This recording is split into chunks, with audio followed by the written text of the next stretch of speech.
but I've seen how ugly our disease can get, but I also know we can defy the odds. And when we look at health and nutrition and medicine in a holistic way, getting to the root of the problems, Mm-hmm. we can go far and we can feel really good. And when it comes to statins, it's such a conversation to have. Mm-hmm. And a popular one because there's a lot of confusion. There's a lot of medications and there's a lot of blanket recommendations from endocrinologists. And Yes. sometimes, we want to follow the rules. We want to live a high quality life, but do we say yes to everything or do we ask questions? And I think that's what this podcast here is today. And I'm excited to have it with you. Absolutely, absolutely. So let's start at the very top. Cholesterol basics. Yeah.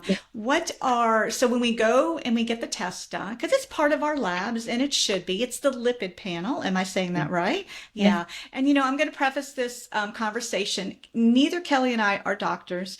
We are coming in here with things we know. You're probably going to hear each of our personal opinions about this topic, and that's okay because we do express our opinions here on the show.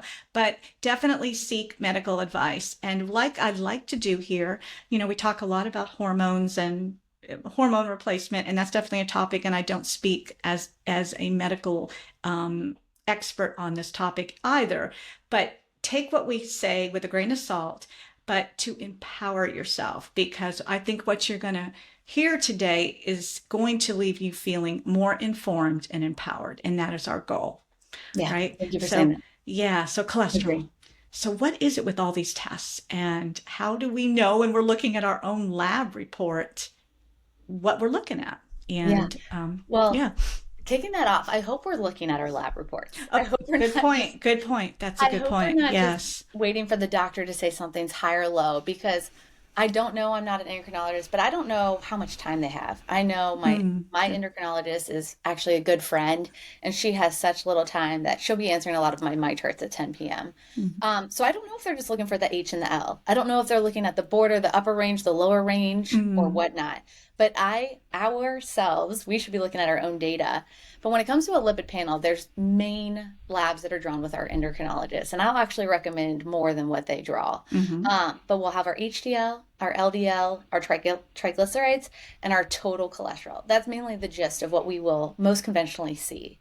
And from that, we'll look for those H and Ls. And this is an old analogy. There's much more to interpret beyond these basic lipid panels, but LDL is a lot like litter. So L is easy to remember litter, and it's kind of bad. So imagine our body is a neighborhood and there's litter everywhere. And HDL is like a Mm-hmm. garbage truck, and the garbage truck picks up the litter, right?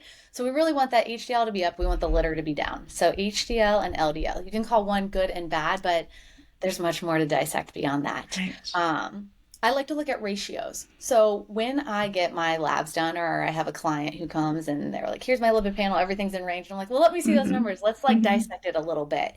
And Mm-hmm. it's good to manipulate those numbers. One thing I didn't mention, forgive me, is triglycerides. I don't think I Right. noted that one. But Mm-hmm. triglycerides will be there when we go to our endocrinologist annually or every 3 months, every 4 months, every 6 months. And triglycerides a big speaker. It's a big indicator of kind of insulin sensitivity. Have you ever thought about that, Melissa? When you're looking at triglycerides, that's all about lipids, that's all about fat, but really it's telling a story on Yes. insulin. And a lot of people don't Yes. know that. Yes. And another thing, and I know we're going to probably bounce around a lot about this, but cholesterol has always, it's been like, what's the word? Demonized? Demonized. Yeah.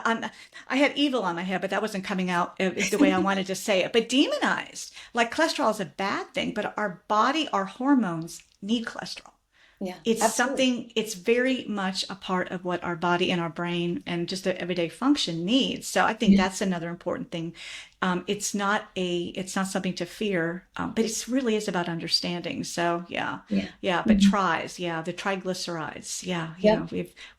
we've got that associated with bad, but it Yeah. is understanding what it is and really what it's talking. Yeah. It's the whole story, right?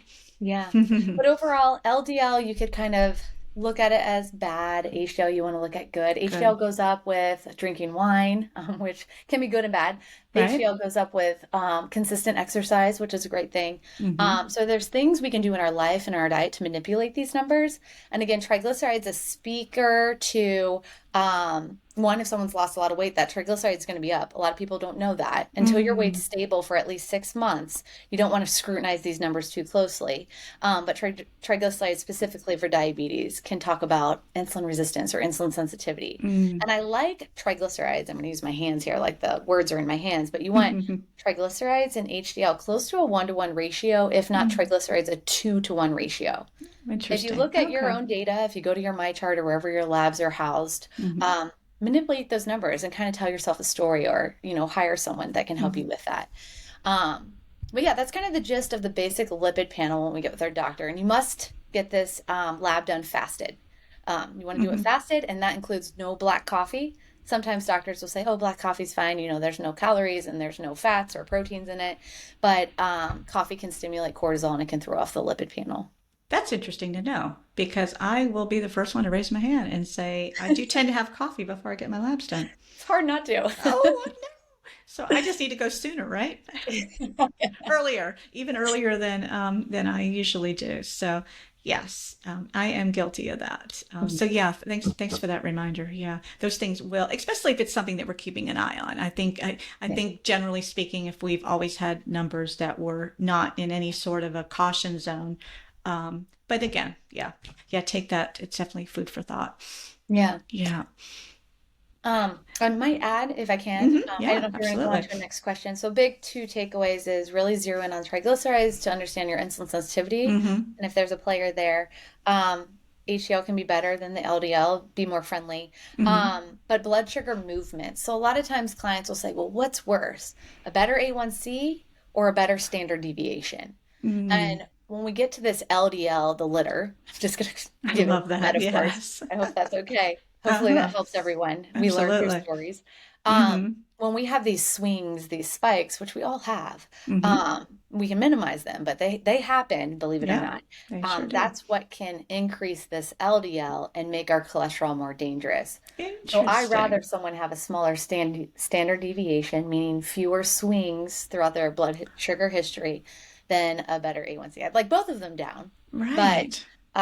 when we swing our blood sugar spikes and drops and so forth, ride that roller coaster, it's going to influence inflammation and it's going to influence this LDL marker. That is an interesting connection because Mm, I like to say that I know a lot. I don't know everything, but I have never heard that connection. That yeah. is almost worth writing down. It's definitely worth writing down. So that is really interesting. And I think, yeah, and I'm visualizing this and it makes me want to get my labs out, because I do chart all this and it is Yeah. something I look at. And I have an amazing book. It's called I can pull it out because I'm just now remembering. It's called Common Sense Labs. And it's Blood Labs Demystified. And it's written by Dr. Ken Berry and another fellow health coach, Kim Howerton. I'm just going to give that book a plug. I bought it probably 6 months ago, but he does a wonderful job at just looking at all, again, those, not just the standard panels, but the recommended. It goes a lot deeper. It's not necessarily pointing to diabetes, but metabolic health. It's all the same bucket for all of us. It's all these things really matter. But he talks about the comprehensive tests and he talks about the optimal levels. And it's it's a real easy book to read and to just thumb through and to refer to. So I find myself looking at it a lot and I refer to it a lot when I'm helping clients try to help interpret their results so that Yeah. they can again go back and have that conversation with the doctor. So, Yeah. yeah, and I've already lost track of what I was talking about before. Yeah. But yeah, We but need to yeah, write down standard yeah, deviation and L. yes, and that connection. Yeah. I love it. I love learning. Absolutely. I missed actually something that I think would be very beneficial, especially for Hmm. those of us with type 1, if not pre-diabetes or type 2. I'm sure you have quite the audience and speak to each of those. But I Absolutely. also, when I'm working with clients, I really, really do like dissect, I like zero in on this lipid panel, even if it's just the basic one, even if it doesn't include the high sensitivity of CRP, even if it doesn't Mm, include homocysteine, which I recommend, even if it doesn't include APOA and APOB. Those are things that I would mhm, also recommend that people mhm. ask their endo for. Good Usually the point. endo will say no, and then we have to do it on our own, but here nor there. Mm, Or I can do it for people. But when I look at this basic lipid panel, I also like look at the ratios. I look at that triglycerides. I look at how high that LDL is. And then, of course, I take in consideration symptoms in their lifestyle and diet. But if things are really off, I also question like, cholesterol itself is not the problem. It's more of the red flag in our body that goes up mm. when there is a problem. There you If go. inflammation's really high, if cholesterol's really high, I think inflammation might be high. I think Mhm, maybe there's some presence of insulin sensitivity, or excuse me, food sensitivity. And I mm, also think of what's going on in the gut. mm. So again, this very basic panel, we might be just looking for that H and L, that high and low when we get it, but there is a strong story